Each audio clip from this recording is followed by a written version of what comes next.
Good morning and welcome to day 77. This girl's got a full pack on her back. Yes.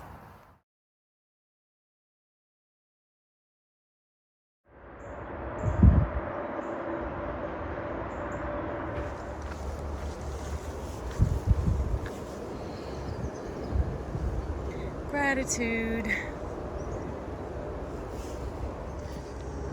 Oh my goodness, is it game on today or what? In true form, this Monday is giving me agita like it used to. And the reason is because my pack is heavy. I got so spoiled over the past couple weeks. Thank you, Jim, for spoiling me once again. You rock. Made it home safe with the puppy in less time than it took him to get down because of all the miles I hiked, which is awesome. Oh, that's Jefferson Rock. Okay. You know what? Let's grab a little bit of history here. Wasn't what I was going to do, but I am going to. On your right comes up the Shenandoah, having ranged along the foot of the mountain 100 miles to seek a vent. On your left approaches the Potomac, in quest of a passage also. In the moment of their junction, they rush together against the mountain, rend it asunder, and pass off to the sea. This scene is worth a voyage across the Atlantic. This is how Thomas Jefferson described the view from here during a visit to Harper's Ferry in 1783. Around 1860, the U.S. Armory Superintendent ordered red sandstone supports placed under Jefferson's Rock because it was endangering the lives and properties of the villagers below. This is an 1810 drawing of Jefferson Rock by Benjamin Latrobe, designer of the U.S. Capitol building. And that's Thomas Jefferson. Wow. And there's the rock. Well, I guess I should show you a view from there because what the heck? Okay, so you can't climb it anyway, but that's all right. We'll go over to. Okay, I can see what he's talking about. Wow.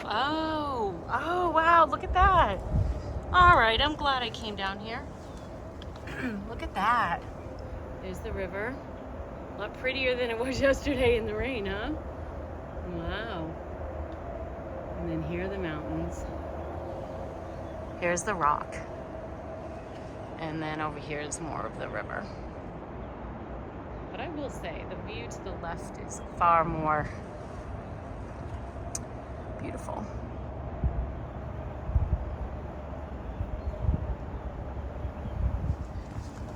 Gotta stop and smell the roses, people. Gotta stop and smell the roses. I'm about to go into, I believe, historic Harper's Ferry because the trail passes through there. And I will share that history with you. Thank you so much to whomever is responsible, which group or whatever, responsible for putting information so that I can be educated about what this is and what it means, and so that other people can as well.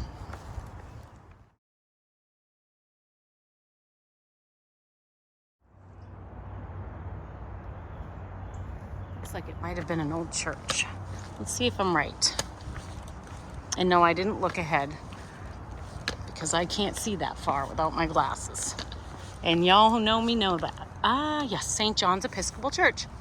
These weathered ruins are the remains of St. John's Episcopal Church, one of Harper's Ferry's 5 earliest churches.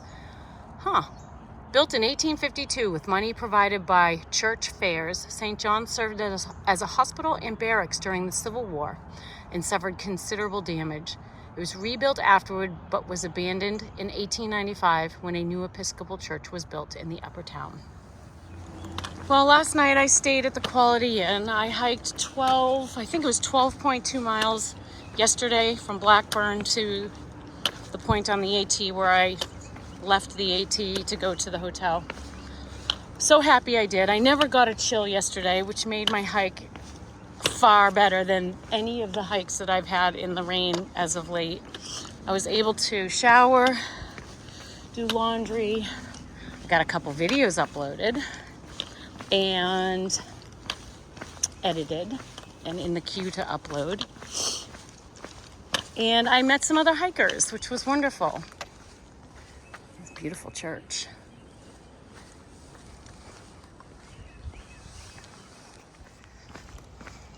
And I was able to also read through a bunch of comments on some of the newer videos. You all are amazing. Truly amazing.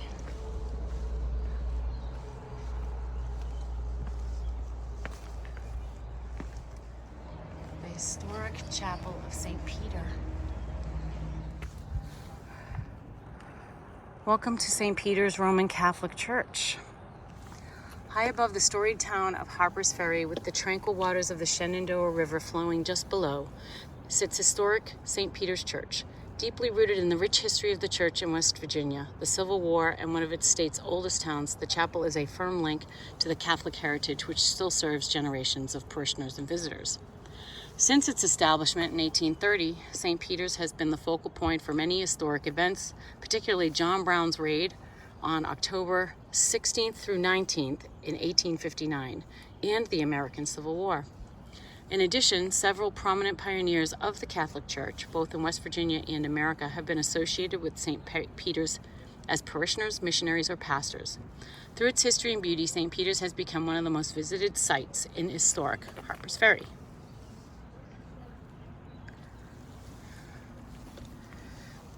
John Brown's raid, October 16th, 1859.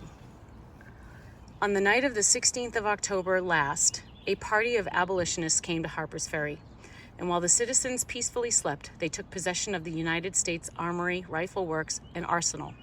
Next morning, when the inhabitants awoke, they were surprised to see parties of armed men patrolling the streets, and as some of them attempted to pass to their employment, they were taken prisoners by the insurgents and marched into the armory, where they were placed under guard. As soon as the object of the insurrection became known, the citizens prepared to defend themselves and drive away the invaders. Accordingly, armed with any old guns they could find, they shot at the enemy who appeared in the streets, and the invaders, returning their fire, mortally wounded one of the citizens, the wounded man being a Catholic. I was called to attend him, and as I had to pass through the insurgents on my way, When I started, I had very little hope they would allow me to pass, as they were making prisoners of all they could catch. However, they allowed me to attend the dying man. I administered him the last sacraments, and he died soon after. Reverend Costello's letter to Father Harrington, All Hallows College, February 11th, 1860.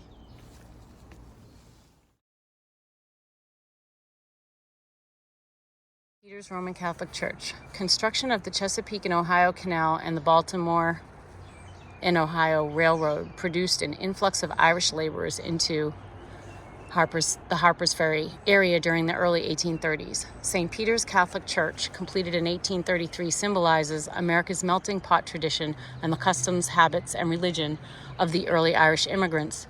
During the Civil War, to protect the church from Union and Confederate shells, Father Costello flew the British Union Jack flag as a symbol of the church's neutrality.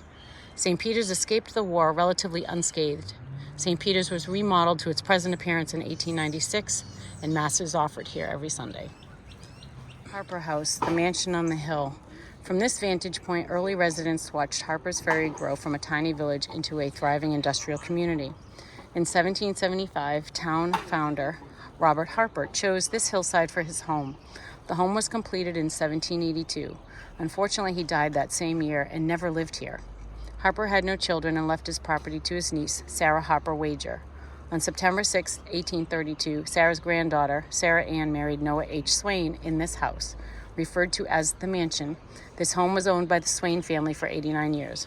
The Harper House is the oldest surviving structure in Harper's Ferry and has undergone many transformations, from tavern, residence, rental property, abandoned ruin to restored exhibit. Noah Swain. On January 21st, 1862, President Abraham Lincoln nominated Noah Swain as his first appointee to the Supreme Court of the United States. Swain served on the court for 19 years. He worked to improve the status of African Americans and fought to ratify the 15th Amendment, which guaranteed voting rights for all citizens. Cool. As you can tell, this house is being worked on right now, and I need to find which way the trail goes. My map app is all messed up. Oh, there's another marker. These guys were kind enough to help guide me in the right direction. Look at this cool town. Oh, I'm gonna zoom out so I can capture more of it in the frame for you. And watch where I'm going on the stairs so I don't fall. Oh, wow. Oh, wow. Oh, I wish Jim and I'd come down here. This is cool.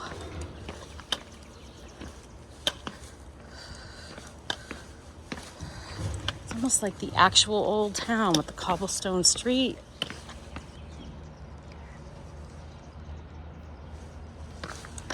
This is so cool. And this is where the AT goes.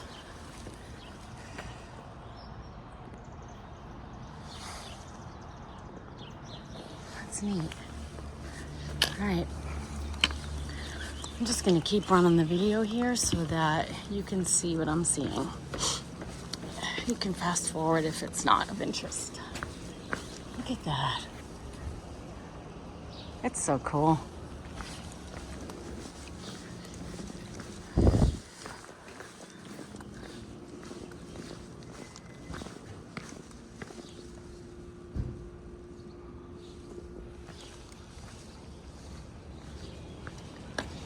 I wonder if anybody lives in these buildings.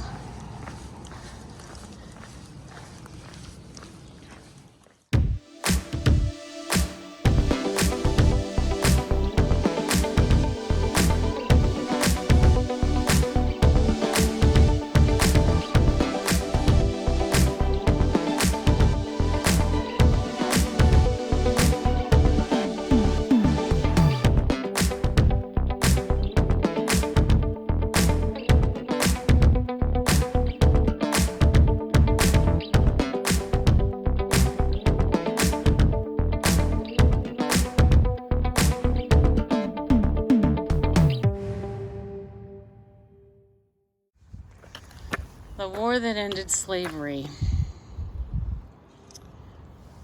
It's in front of this building here. I want to free all the Negroes in this slave state. If the citizens interfere with me, I must only burn the town and have blood, declared John Brown at the start of the October 16th through 18th, 1859 raid. Brown and his 18 men captured and held the armory for 36 hours. Ah, this must be the armory. As the tide turned against the raiders trapped in the fire engine house in front of you, their leader, John Brown, ordered, "Take aim and make every shot count." U.S. Marines battered through the door, wounded and captured Brown, and ended the raid. Brown was hanged for murder, treason, and inciting a slave insurrection. Just a few years later, United States colored troops marched through Harper's Ferry to fight for the Union and freedom.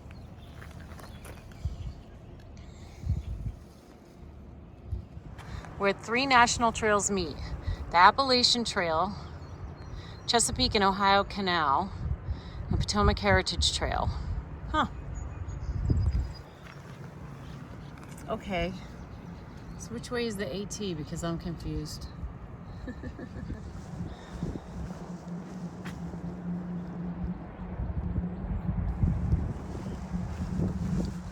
All right.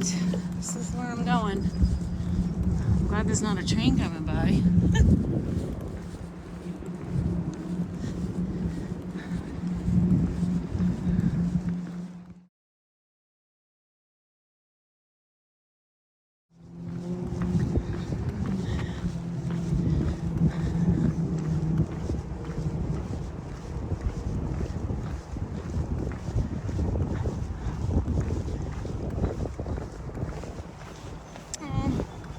Love locks along the fence.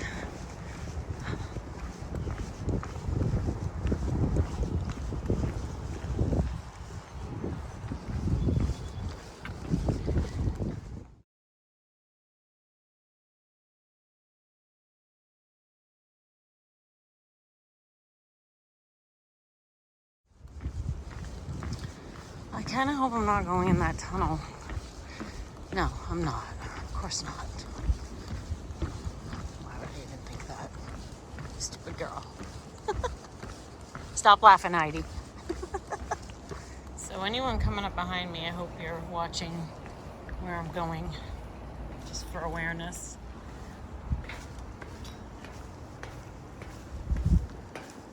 Hope open stairs don't bother you. So now I'm under the bridge. Let me get out of here. Appalachian Trail North. Oh, finally. Something that's going to tell me where I'm supposed to go. Pretty down here, though. So much history. I'd like to come back here someday and actually take it all in. So back to kind of what I was talking about earlier. I was finally able to go online and read a bunch of your comments. And I have to just tell you, you guys rock. I'm not kidding. You have left so much good information for people about things that I am capturing on video, and just encouragement for me, which I am so appreciative of. I can't even tell you how much that means to me. All of your support and compliments and all of that is really incredible. And I thank you for that. I thank you for taking the time to share it with me. Loved all the feedback about talking or not talking based on slow going's feedback.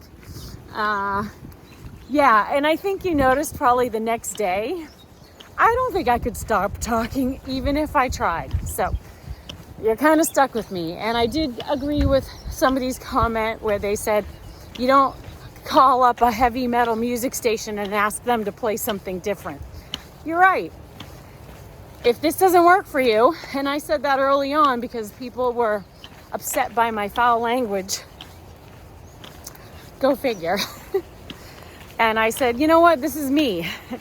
That's how I talk. And all the people who know me, and they know how I talk. So if I stopped swearing, they'd be like, what the hell is going on with her?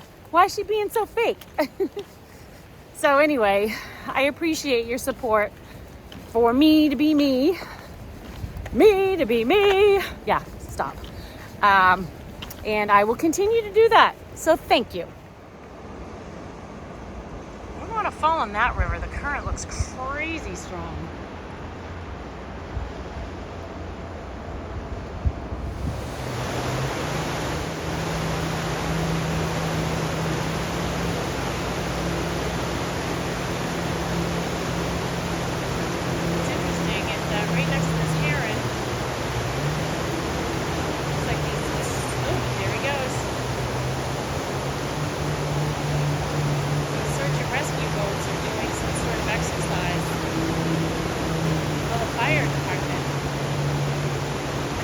Okay, now that tells you what the current's like here, huh? Holy cow. Wow.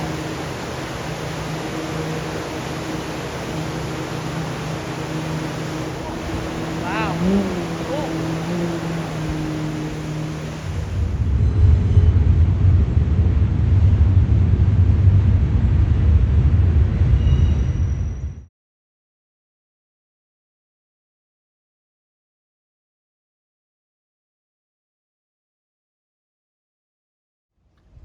Can't help but wonder, is that pollen or algae? Yikes.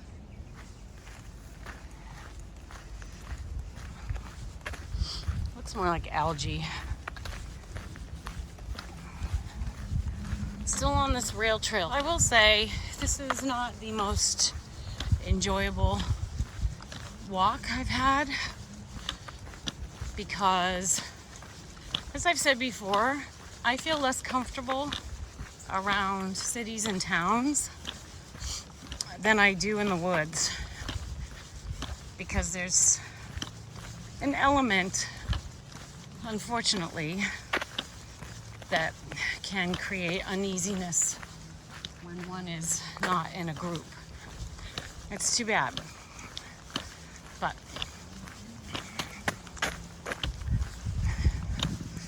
guess it is what it is. So I'm just hustling to get back into the woods as soon as I can. Is that not one of the coolest trees you've ever seen? You would think that tree would be dead, but it's not. Look at that. Oh my word. Nature is magnificent.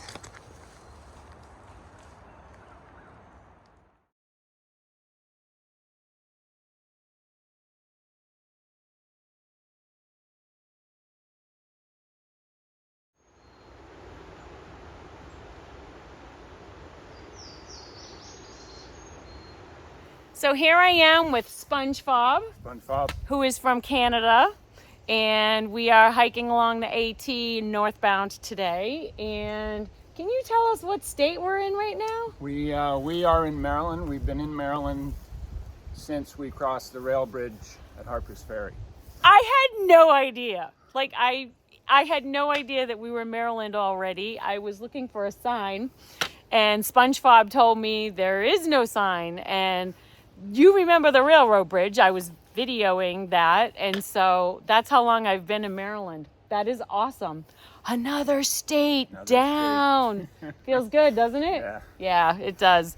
Awesome. Well, welcome to Maryland. This is the Edward Garvey Shelter. Fancy. Look at that. Privy over there. Little loft. How cool is that? Benches around the fire pit. This is nice. Holy cow, look at that. Oh my gosh. This is amazing. What a beautiful shelter. Aww.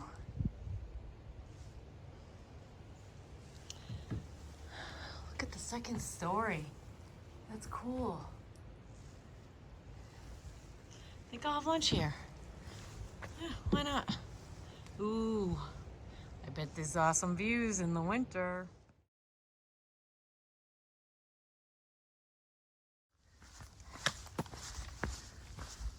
Well, I haven't really talked a whole lot this morning. In fact, this morning's already over. It's afternoon.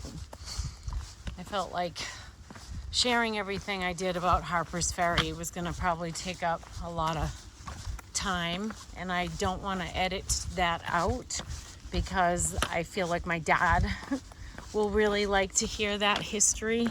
So, I mean, it wasn't a ton, but still I think he'd enjoy it. So I don't want the movie to run too long or the video to run too long. I don't want the video to run too long. So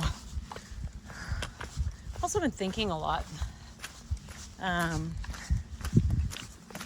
about stuff, just about hiking and people and Jim and Katahdin. I think I'm a little melancholy today about them being gone or anything like last time. But definitely a little melancholy, which makes sense.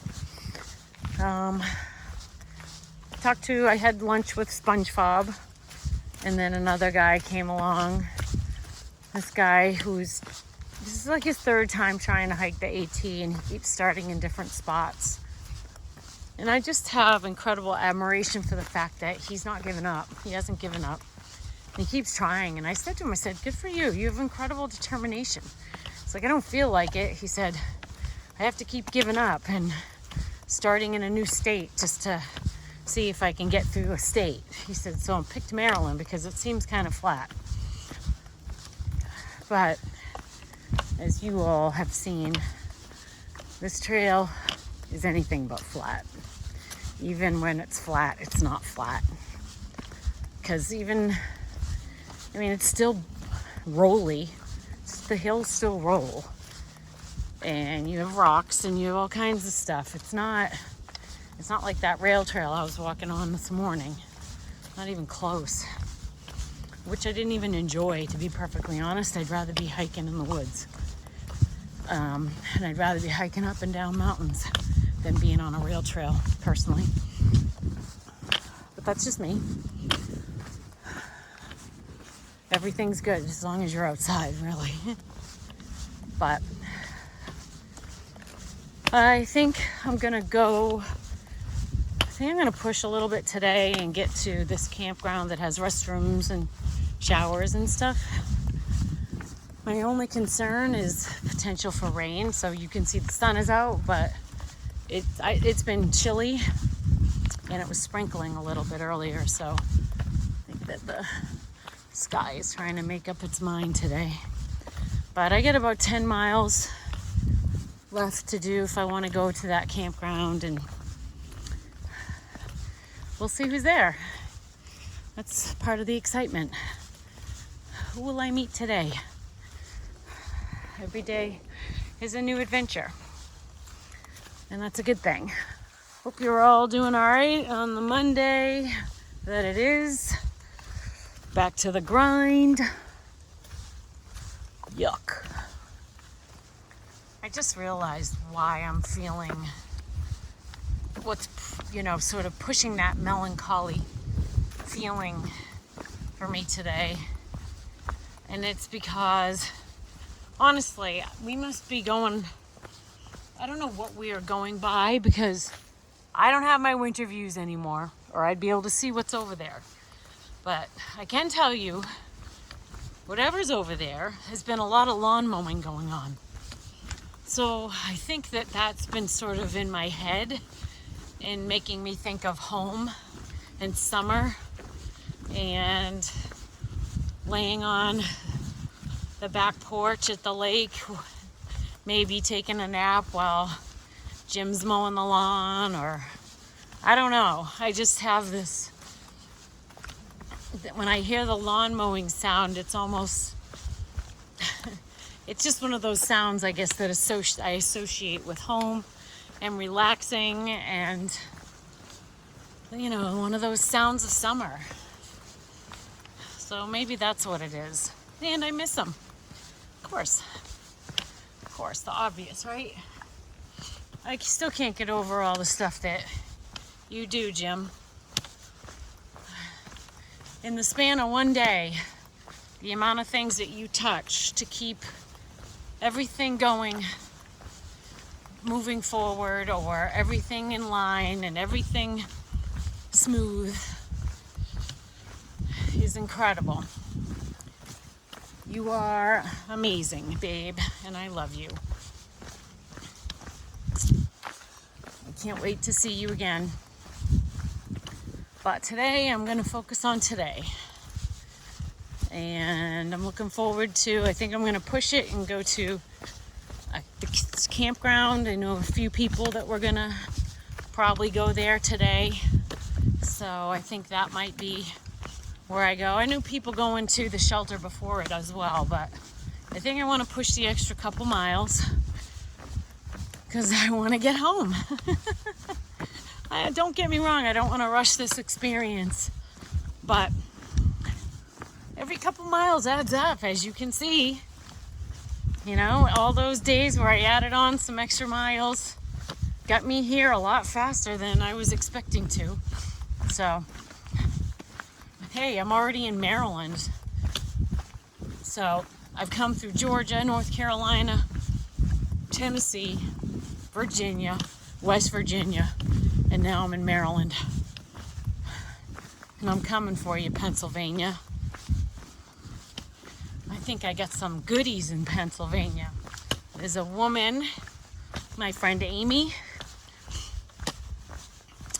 from the tree, who is going to be in Pennsylvania, and I don't know, we might try and cross paths if possible. If it works, it works. If it doesn't, it doesn't. But if it does, it'll be amazing to see her, to see somebody else from home. It'd be awesome. And Sherry, my friend Sherry from the tree, has left me a care package someplace in PA. I'm not going to tell you because I don't want anybody taking it. Totally kidding. Nobody would do that. But I guess you never know. Anyway, she's leaving something this week for me in Pennsylvania because she's there with family. So I'm excited about that.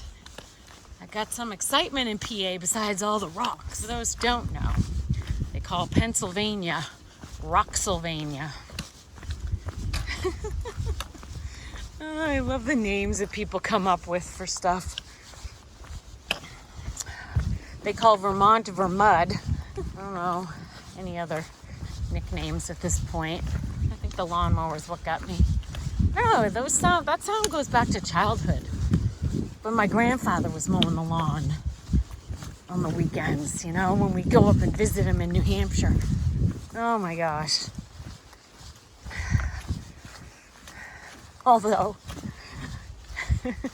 he had one of those that you push and the blades they go horizontally across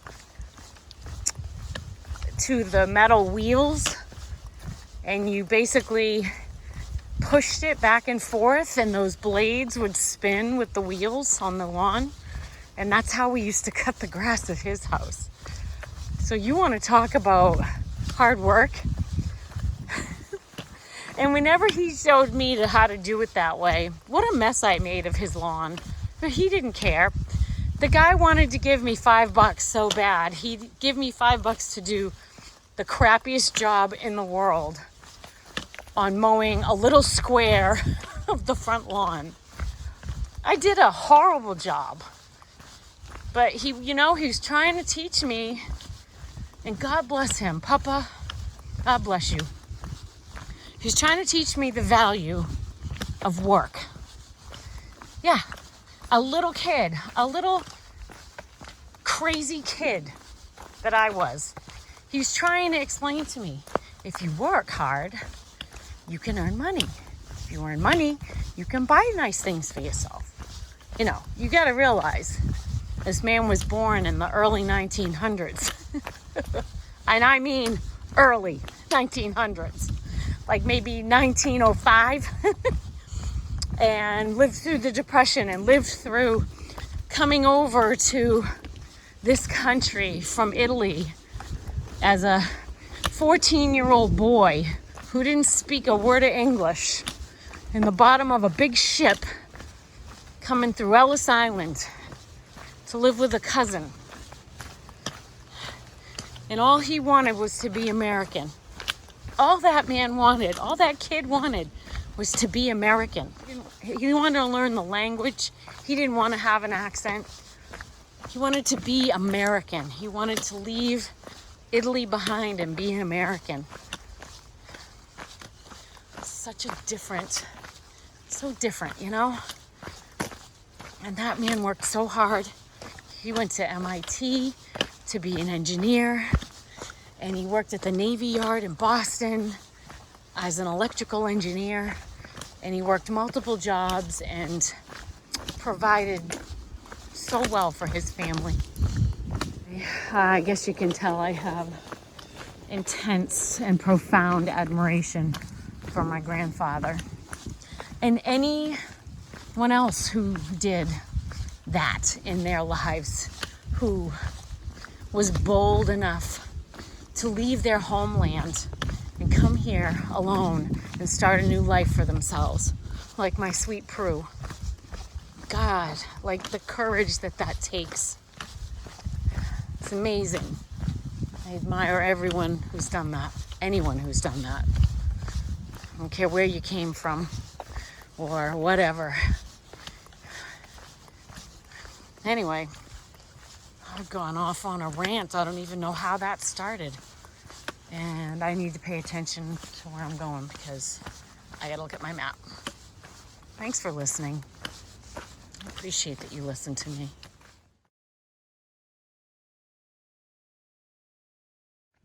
Brownsville Pass, Semmes' Gamble. I'm going to read this. It's mainly for you, Dad. General Robert E. Lee directed Major General Lafayette McLaws to close in on the federal garrison at Harper's Ferry via Elk Ridge, west of South Mountain. McLaws' route from Frederick took him through Middletown, where he turned southwest on the Middletown-Burkittsville Road. At Burkittsville, he marched southwest to Brownsville Pass.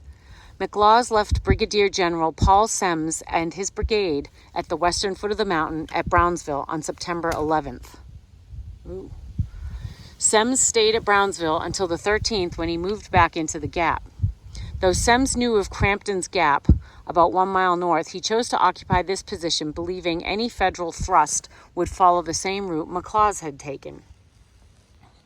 As he watched the federal 6 Corps, or 11, sorry, it's been a while, move across Catoctin Valley, he knew there would soon be a fight for the mountain passes. Semmes sent Colonel William A. Parham's undersized brigade, the 6th, 12th, and 16th Virginia Infantry Regiments, and his own 10th Georgia Regiment to Crampton's Gap. Convinced the Federals would attack Brownsville Pass, Semmes remained here and kept his own much larger brigade with him. He also retained the 6-gun battery of Captain Basil Manley's 1st North Carolina Artillery and 1 gun each from the Richmond, Virginia, Fayette Artillery and the Magruder, Virginia Light Artillery. Even as the defenders of Crampton's Gap called for help later that day, Semmes steadfastly believed the attack. There was only a feint. He thought the real attack would soon turn his way. Only when the long blue lines assailed the Confederates behind the stone wall west of Burkittsville did Semmes realize his error. He then advanced several guns down the Brownsville Pass Road to strike the Federal left. Finally, he sent the 15th and 32nd Virginia and 53rd Georgia regiments down the road to help the rebels fighting desperately along Mountain Church Road. Semmes' reinforcements reached their objective only to find themselves behind enemy lines. They returned to Brownsville Pass without firing a shot. Semmes and his staff hurriedly rode to Crampton's Gap to offer assistance, but arrived just as the Federals approached the top of the gap. Too late to be of any help.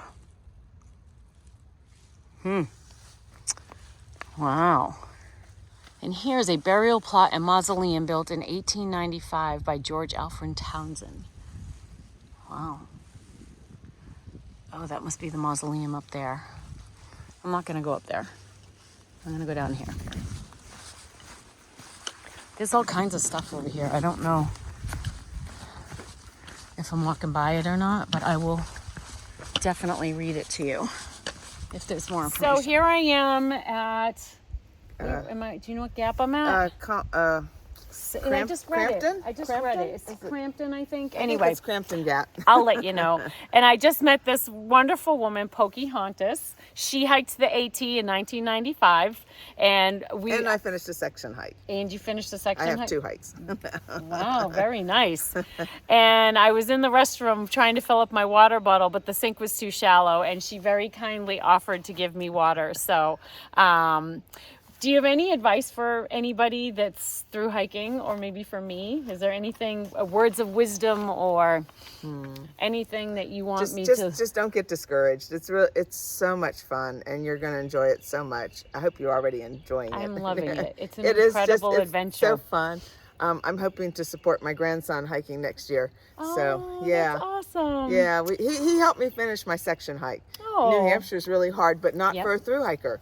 But for a 60-year-old person, it is. Wow, good for you. Yeah. Wow, that's incredible. So he went up there. He helped me through the Whites and part of the Whites and the Mahoosucs and most of Maine. We went up for a whole month to finish Maine one year. So. Did you love it? I love it. Yeah. Yeah. But it's helpful to have, an 18, 19-year-old. Yeah. I bet that must make a huge difference. The North is hard. If you're ever doing a section hike, do not wait. Do New Hampshire and Maine first. Do them first? Well, if you're doing it by sections, do it while you're younger than rather than older. Okay, yeah.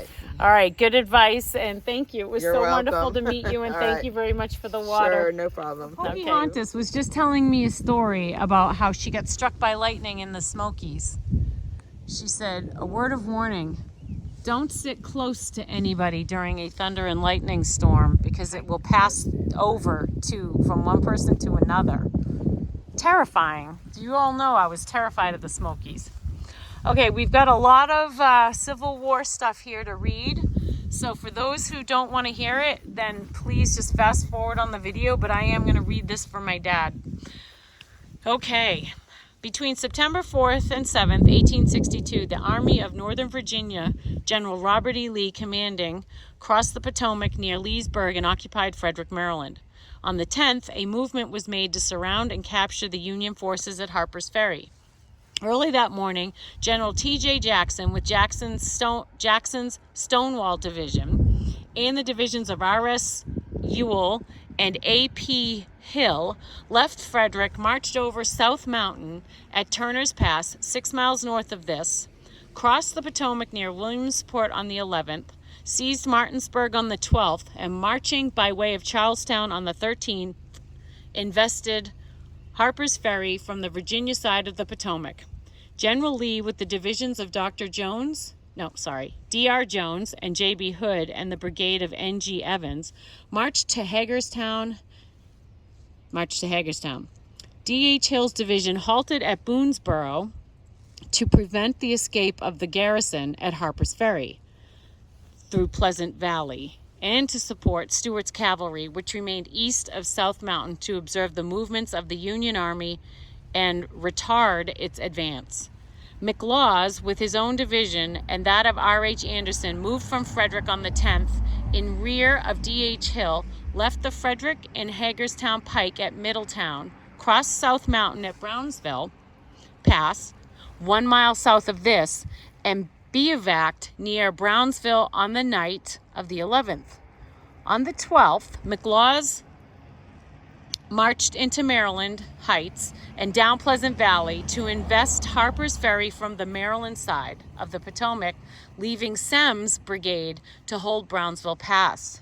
Mahone's at Brownsville and Munford's cavalry in front of Crampton's Pass to guard his rear and observe the movements of the Union Army. Okay, that's one placard. Here's the next one. CSA, Major General Lafayette McLaws, command, September 12th and 13th, 1862. McLaws' command consisted of Kershaw's, Barksdale's, Semmes, and Cobb's brigades of his own division, and R.H. Anderson's division of 6 brigades, Wilcox's, Mahone's, Featherston's, Armistead's, Wright's, and Pryor's. On the morning of the 12th, Kershaw and Barksdale crossed Pleasant Valley, ascended Maryland Heights at Solomon's Gap, and moving along the crest of the heights, attacked and drove the Union forces from the southern end of them and into Harper's Ferry on the 13th. Cobb moved along the eastern base of the heights in support of Kershaw and Barksdale. Wright moved along the South Mountain and took position on its bold extremity overlooking Weaverton. Pryor, Armistead, and Featherston moved down Pleasant Valley and occupied Weaverton and Sandy Hook. These movements shut in Harper's Ferry from the Maryland side of the Potomac.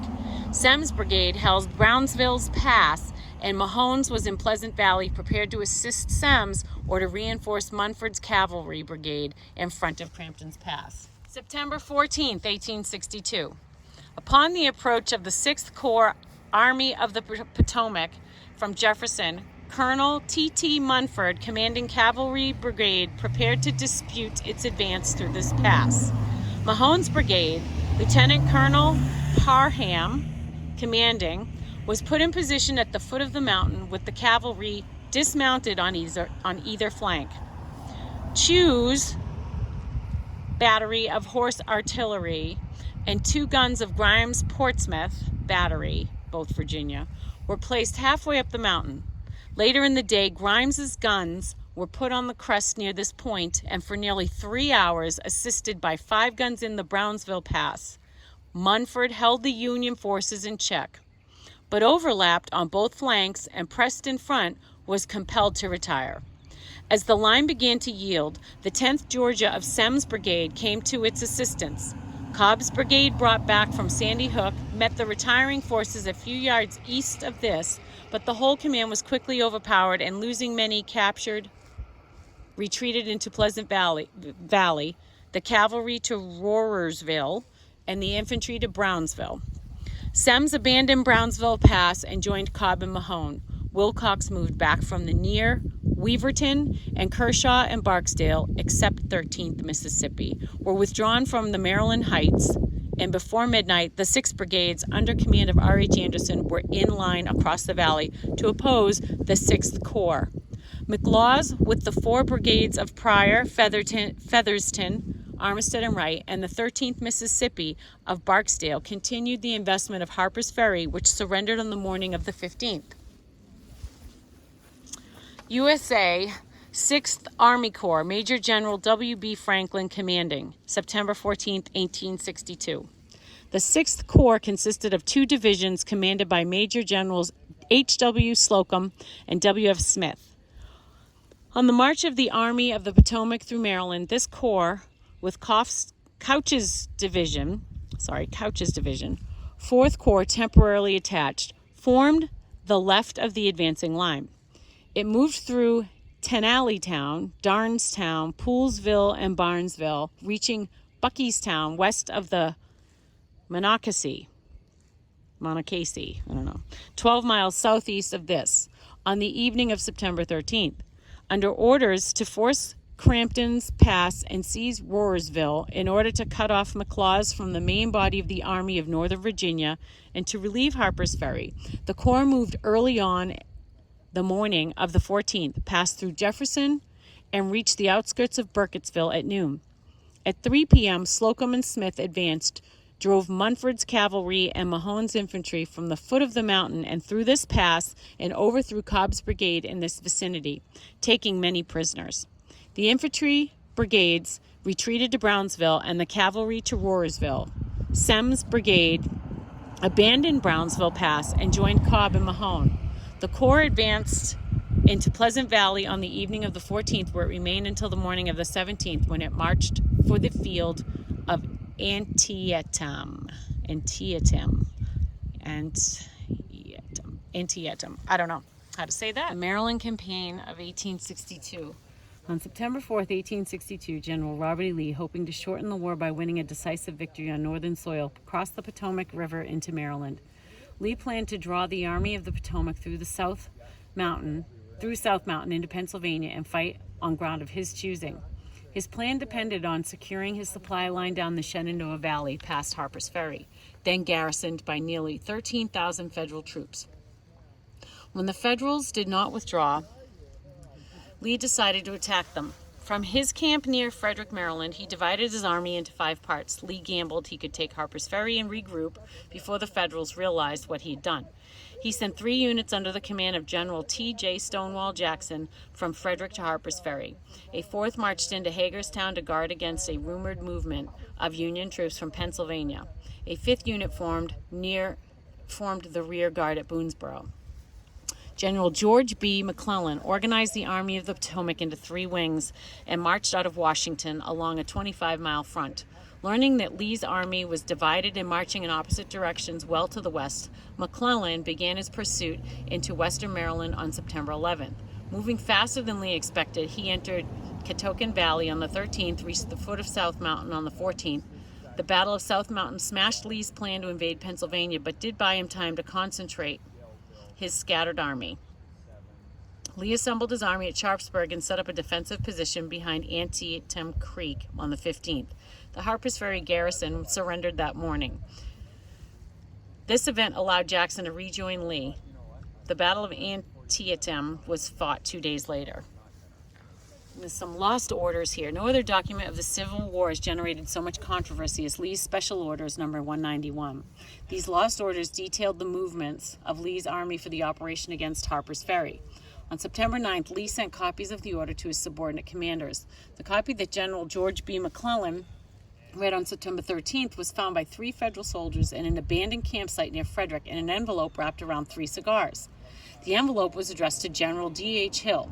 Due to confusion between General Lee's and General T.J. Jackson's headquarters over Hill's place in the chain of command, 2 copies of Special Orders number 191 were sent to Hill. Hill received his copy from Jackson while the copy from Lee was lost. McClellan's good fortune permitted him to move with a certainty that he had never before displayed. Lee was puzzled by McClellan's uncharacteristic speed and took actions to protect his army until it could be concentrated. Later, McClellan was criticized for not destroying Lee's army. Whatever criticism was due, it is unfair to argue that McClellan lost an opportunity presented to him by SO number 191. By the time the Federals found the orders, they were already dated. Jackson was safely on the Confederate side of the Potomac, and General James Longstreet could easily have crossed the Potomac at Williamsport. Had Lee chosen to seek safety across the Potomac, the Union troops in the Catoctin Valley could not have prevented him from doing so. On September 12th, even before learning of SO number 191, McClellan issued orders that would lead to the Battle of South Mountain. These orders placed the vanguard of General Ambrose E. Burnside's troops in the Catoctin Valley. On the 13th, McClellan's main force did not arrive at the foot of South Mountain until the 14th.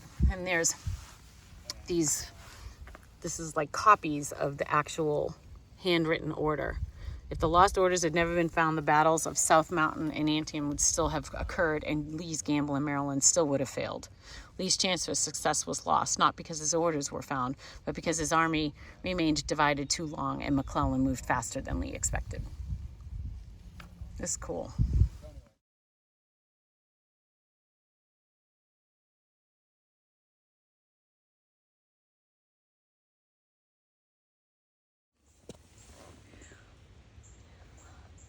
I got a froggy. Cutie.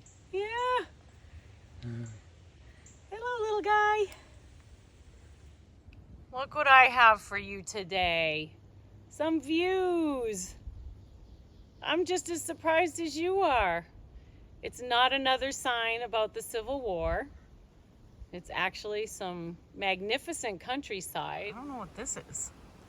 It's like a seed pod or something. Trails lined with flowers again today. Look at them all.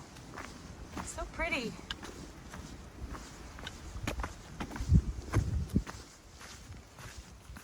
Today can't seem to make a decision on whether or not it wants to be sunny or overcast or rainy. So we're hoping that the sun stays out.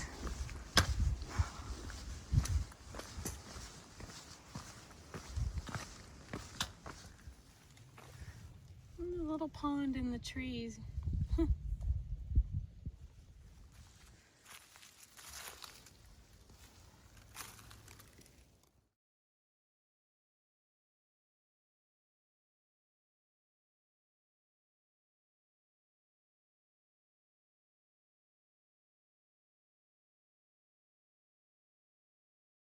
Okay, here's some more Civil War stuff. The battle for Fox's Gap. Hell is empty and all the devils are here. Antietam Campaign, 1862. As Confederate General D.H. Hill's division struggled to hold the gaps of South Mountain on September 14, 1862, the fighting here at Fox's Gap raged throughout the day. About 9 a.m., General Jesse L. Reno's corps attacked Confederate General Samuel Garland's lines approximately 3/4 of a mile south of here and began pushing the men north towards Fox's Gap. Sometime around mid-morning, Garland fell, mortally wounded, and the Confederates scattered into the gap. The fighting died down at midday as both sides delivered more men to the contest. Hill sent 2 regiments of General George B. Anderson's brigade to replace Garland's scattered forces. Union General Jacob D. Cox posted his regiments south of here along the edge of Daniel Wise's field and waited for the remainder of Reno's corps to reinforce him. As more units arrived, Hill sent General Thomas F. Drayton's and Colonel George T. Anderson's brigades along the Wood Road to attack the Federals. They formed in the Sharpsburg Road and attacked about 4 p.m. By this time, the rest of Reno's corps had pulled itself up onto the mountain. As Drayton's men moved through Wise's open field, well-aimed Union volleys struck them from behind stone walls. The Federals then counterattacked, and some Georgia troops sheltering in the sunken road soon found themselves trapped. Outnumbered 4-1 and suffering 51% casualties, Drayton's brigade broke and fled down the mountain. Fox's Gap was in Union hands by 5:30 p.m.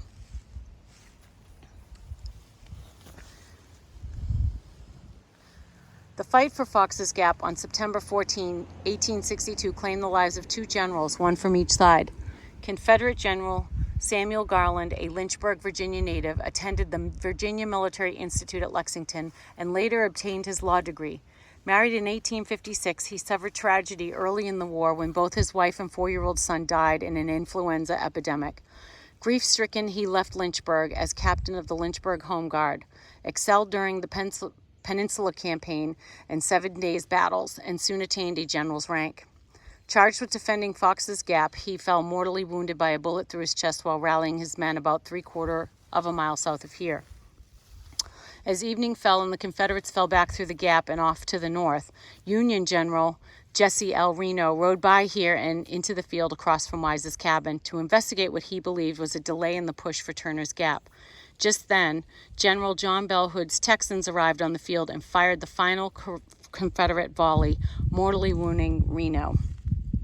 Carried on a stretcher to his friend General Samuel D. Sturgis's headquarters, Reno called to him, "Hello, Sam, I'm dead." A few minutes later, he died.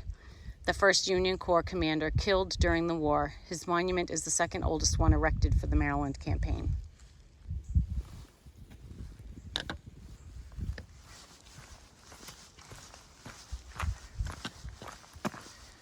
Been a decent day of hiking. Lots of history, so much history. I had to stop and read all that stuff. I think my dad would enjoy it, and I know a lot of those accounts of history overlap a bit from what I was reading from one place to the next and so forth. So sorry if it's a bit redundant, but I know my dad is interested in all that stuff, so I suppose I could just make a video for him, but I want to remember it too because I found it interesting as well, actually. So I'm on my way to Dahlgren Campground. I think SpongeBob is behind me a ways. I can't see him, but somehow I lost him. I think he's coming too. Cup of tea is here, and I don't know who else, so we'll see. I think there's a few others that might be here too from that I know, but it's supposed to be a nice campground and hopefully it doesn't rain so we can sit out and hang a little bit, catch up.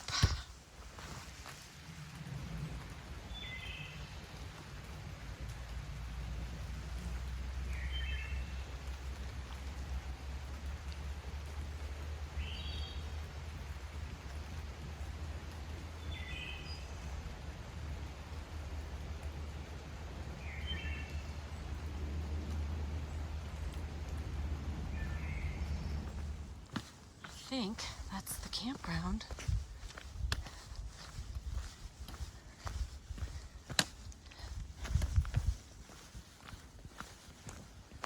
Oh.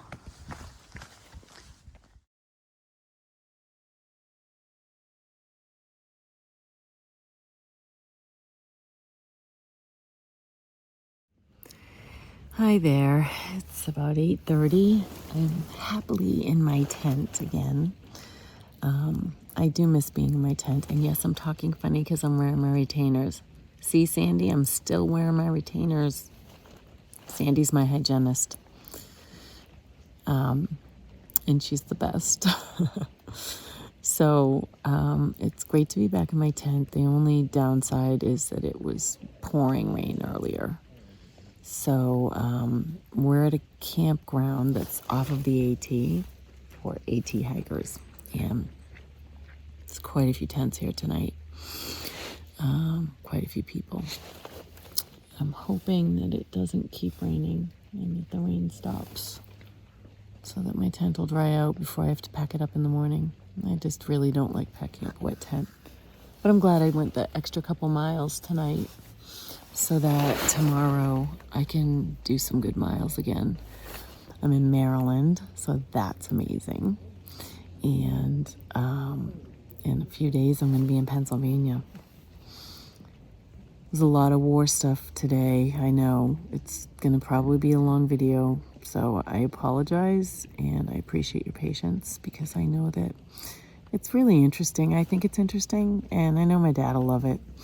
And I thought about just sending him a different video with all that stuff in it, but I want to remember it too. So if you don't like it, just fast forward. It's totally cool. I get it. Tomorrow we go buy some more interesting things. My pack was ridiculously heavy. I did a terrible job with my resupply. It's the food. It's always the food. If I see a hiker box somewhere, I'm gonna dump food. I don't know what else to do. I don't want to carry it for 3 days. But then again, if I do, I'll have less to resupply when I get to Fayetteville. I don't know. We'll see. It hurts to carry my pack on my hips. My hips are like bruised today because of it. But whatever. Not a big deal. It's supposed to go down to 40 tonight. I have my different sleeping pad, my summer sleeping pad. It's an Uber Light. Saved me a half a pound. So I'm gonna test that out tonight. I think I'm gonna be fine. I still have everything else the same. I still have my 15-degree quilt.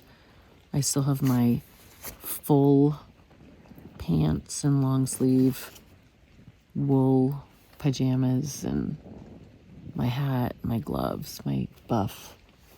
So I should be fine. I don't think there'll be any issues. I'm glad I kept my quilt. I think that was smart. That makes a huge difference. So, hope you all had a good Monday, and I will talk to you later. Have a good night.